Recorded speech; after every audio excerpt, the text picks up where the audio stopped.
నమస్తే, welcome to our channel.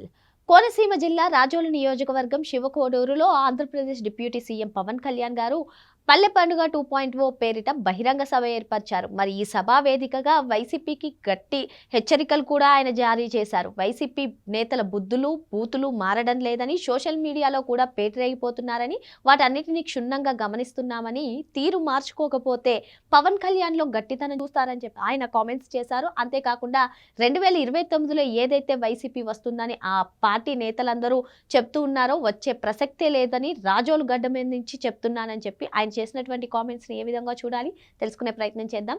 దీన్ని విశ్లేషించడానికి మనతో పాటుగా ఉన్నారు సీనియర్ జర్నలిస్ట్ దుర్గకుమార్ గారు. నమస్తే సార్. నమస్తే అమ్మ శ్రావణి, మన వీక్షకులు. పవన్ కళ్యాణ్ గారు వైసీపీకి గట్టి హెచ్చరికలు జారీ చేస్తున్నారని చెప్పుకోవచ్చు సార్. మరి వైసీపీ నేతలు చేస్తున్నటువంటి బూతులు కానివ్వండి, బుద్ధులు కానివ్వండి మారడం లేదు అంటూ అటు పల్లె పండుగ 2.0 కార్యక్రమానికి శ్రీకారం చుడుతూనే ఇటు వైసీపీకి ఆయన ఇస్తున్నటువంటి వార్నింగ్ని ఏ విధంగా చూడాలి, ఏం చెప్తారు? అంటే సోషల్ మీడియా మిస్యూజ్ చేయటంలో, దుర్వినియోగంలో వైఎస్ఆర్సీపీ రికార్డు సృష్టించింది. అసలు ఒక రకంగా అసత్య ప్రచారాలు చేయటం వలన ఈవెన్ వివేకానంద రెడ్డి గారి హత్య లాంటిది కూడా తెలుగుదేశం నాయకులే చేశారని చెప్పటం వలన 2019లో వాళ్ళు అధికారం కూడా పొందగలిగారు.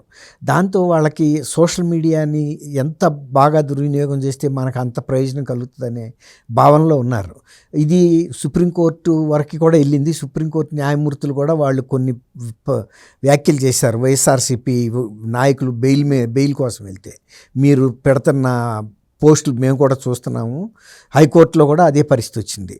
ఇప్పుడు మళ్ళీ లేటెస్ట్గా వైఎస్ఆర్సీపీ సోషల్ మీడియా వాళ్ళు చాలా వివాదాస్పదమైనటువంటి పోస్టులు పెడుతున్నారు, అసత్య ప్రసారాలు, తర్వాత వ్యక్తిగత అటాకులు మళ్ళీ మొదలుపెట్టారు. అదే ఆయన చెప్పాడు, మీరు సోషల్ మీడియాలో చేస్తున్న వ్యాఖ్యలు లేకపోతే పెడుతున్న పోస్టులు అభ్యంతరకరమైనవి మా దృష్టికి వస్తానే ఉన్నాయి, తీవ్రంగా మేము పరిశీలిస్తున్నాము. ఒకవేళ కనుక మీరు ఇప్పటికైనా మార్చుకోకపోతే మీ ధోరణిని మళ్ళీ ప్రభుత్వం నుంచి వచ్చే కఠినమైనటువంటి చర్యలు అయితే తప్పవు అనే హెచ్చరిక. అంటే వ్యక్తిగతంగా తాను కూడా నేను చూస్తున్నానని చెప్పాడు. యాక్చువల్గా మీరు అన్నట్టు ఇప్పుడు పల్లె పండుగ 2.0లో దాదాపు 6,500 కోట్లతో 53,000 పనులు టేకప్ చేయడానికి ఆల్రెడీ ప్రణాళిక సిద్ధం చేశారు. ఇంకా యూత్ కూడా ఏం చెప్పారంటే, విలేజెస్లో ఉన్న ఇష్యూస్ ఏమైనా ఉంటే మీరు ఇట్లాంటి గ్రామ సభలో వీటి ద్వారా మా దృష్టికి తీసుకురండి, ప్రభుత్వం దృష్టికి. ప్రభుత్వం ఎప్పుడైనా ఏ పనైనా చేయడానికి సిద్ధంగా ఉంది. కానీ వైఎస్ఆర్సీపీ వాళ్ళకు కూడా ఏం చెప్పాడంటే, మీరు సద్విమర్శలు చేయండి, నిర్మాణాత్మకమైనటువంటి సలహాలు ఇవ్వండి, ఏమైనా అభివృద్ధి పనులకు సంబంధించిన ఇస్తే మేము తీసుకుంటాము, వాటిని టేకప్ చేస్తాము, మీతో పాటు మేము కూడా అభివృద్ధికి సహకరిస్తాం మీరు చేసిన ఉంటే మీరు సూచనలు. అంతేగాని సోషల్ మీడియాని దుర్వినియోగం చేసే అటువంటి ప్రయత్నాలు చేయొద్దు అనేది మళ్ళీ ఇంకొక హెచ్చరికగా వదిలాడు ఆయన. గతంలో కూడా 30,000 పనులు చేశాము 4,500తోనూ గ్రామాల్లో. అవును, అయితే 4,500 కోట్లు. అయితే ఆ పనుల మూలాన్ని కూడా గ్రామీణ ప్రాంతంలో ఆ ఫలితాలు వాళ్ళు మనకు కనపడుతున్నాయి. యూత్ ఇంకా కూడా మీరు సృజనాత్మకంగా ఆలోచించండి, ఎలాంటి పనులు చేస్తే మన గ్రామీణ ప్రాంతాల్లో జీవన విధానం, తర్వాత జీవన ప్రమాణాలు పెరుగుతాయి, ఎక్కువ మంది లబ్ధి పొందుతారనేది కూడా చేయాలి మీరు. తర్వాత ఏమైనా పని జరగకపోతే కూడా ప్రభుత్వాన్ని కూడా నిలదీయమన్నాడు. మీరు నిలదీసి అడగండి ఎందుకు అవ్వవు అనేది. అంతేగాని అంటే ప్రభుత్వం ఏదైనా మా వల్ల చేయగలిగినంత చేస్తున్నాం, కానీ ఒకవేళ ఎక్కడన్నా నిర్లిప్తత కనుక మీకు కనిపిస్తే వాటి మీద మీరు ప్రభుత్వ దృష్టికి తీసుకురమ్మని చెప్పాడు. తర్వాత వీళ్ళకి సోషల్ మీడియా గతంలో లాంటి ప్రయత్నాలు చేస్తే మాత్రం తగిన మూల్యం అయితే చెల్లించుకోవాల్సి వస్తుంది అనేది ఆయన గట్టిగా వార్నింగ్ ఇచ్చాడు.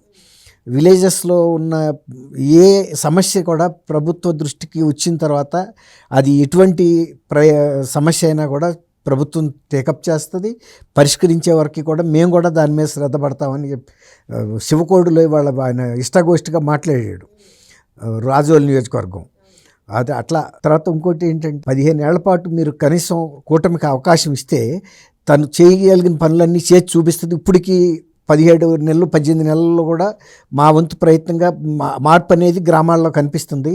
తర్వాత వైఎస్ఆర్సీపీ వాళ్ళు కళ్ళగా అంటున్నారు ప్రజా సమస్యలు పట్టించుకోకుండా ఎక్కడో ప్యాలెస్ల్లో గడుపుతూ మేము అధికారంలోకి వస్తామని.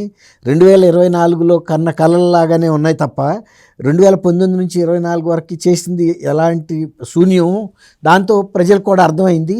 మళ్ళీ ఇప్పుడు మేము 2029లో వస్తామని కళ్ళగానే మిగిలిపోతాయి. ప్యాలెస్ల్లో పడుకుని ప్రజా సమస్యలు పట్టించుకోని పార్టీలని ప్రజలు కూడా ఆదరించడానికి కుండ పగలగొట్టినట్టు చెప్పాడు ఆయన. తర్వాత వీళ్ళు ఇప్పుడు కూడా ఏదైనా అభివృద్ధికి ఆటంకం కలిగించడానికి ప్రయత్నిస్తున్నారు తప్ప ఇప్పుడు కూడా అభివృద్ధికి కలిసి వచ్చే పార్టీగా వైఎస్ జగన్మోహన్ రెడ్డి లేడు. ఈవెన్ వైసీపీ నేతల బుద్ధులు కానివ్వండి అవును మారలేదు. అవును, అందుకే సోషల్ మీడియాలో కూడా వాళ్ళు అదే పాత పందాల్లోనే వెళ్తున్నారు. అది ఎంతో కాలం సాగదనేది ఆయన గట్టి వార్నింగ్ అయితే ఇచ్చాడు. కొంచెం మీరు ఎంత తొందరగా తెలుసుకుంటే అంత మంచిది. ప్రజలకి ఆటంకాలు కలిగించే పనులు, ఇబ్బందులు కలిగించే పనులు, తర్వాత ఇతర పార్టీల మీద ఇట్లాంటి నిందారోపణలు చేయటం అనేది సహించేదైతే లేదనేది చెప్పు. సార్ ఇక్కడ ఇంకో అంశము 2029లో మేమే వస్తామని చెప్పి వైసీపీ అంటుంది.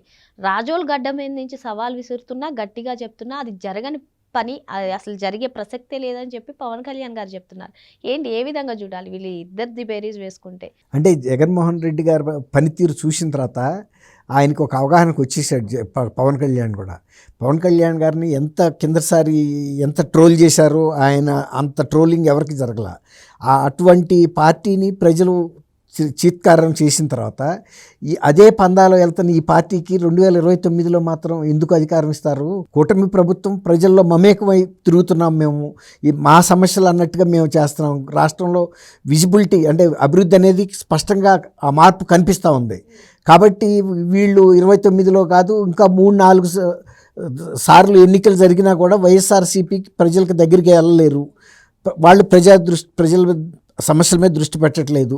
కేవలం సోషల్ మీడియాను ఉపయోగించుకుని అంటే వీళ్ళ మీద ఆరోపణలు చేయటం, లేకపోతే నిందలేయటం, దుర్భాషలు పెట్టడం, ఇలాంటి పోస్టింగులతో ప్రజలు ఎవరు కూడా ఇటువంటి పార్టీలని ఆదరించరు, వ్యక్తులను కూడా ఆదరించరు అనేదే ఆయన స్పష్టంగా చెప్పాడు. ఒక రకంగా హెచ్చరిక కూడా చేశాడు.